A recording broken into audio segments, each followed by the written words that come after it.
Sekarang, jika kalian memiliki pemberitahuan bahwa sistem kalian kehilangan komponen runtime yang dibutuhkan oleh OBS Studio, apakah kalian ingin mendownloadnya? Jika ketika kalian menginstal OBS terdapat pemberitahuan seperti ini, kalian klik yes. Sekarang, di sini kalian harus mendownload Visual C 2019 Redistributable yang tidak terdapat pada komputer kalian. Tentunya, versinya akan berbeda jika kalian menggunakan OS 32 bit.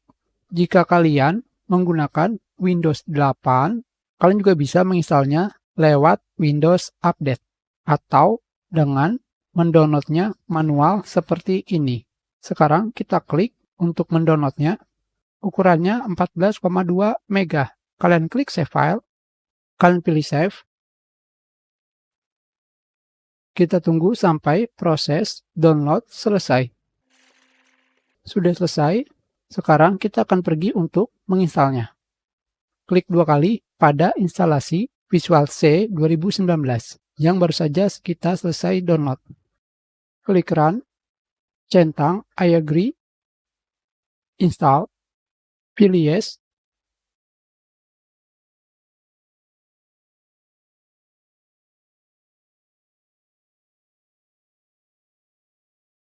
Sudah selesai. Sekarang kita klik Close dan kita ulang menginstal OBS Studio. Klik 2 kali pada aplikasi OBS Studio. Klik yes. Pilih Next. Sekarang jika kalian memiliki pemberitahuan seperti ini, komponen DirectX pada sistem kalian tidak ada dan OBS Studio membutuhkannya.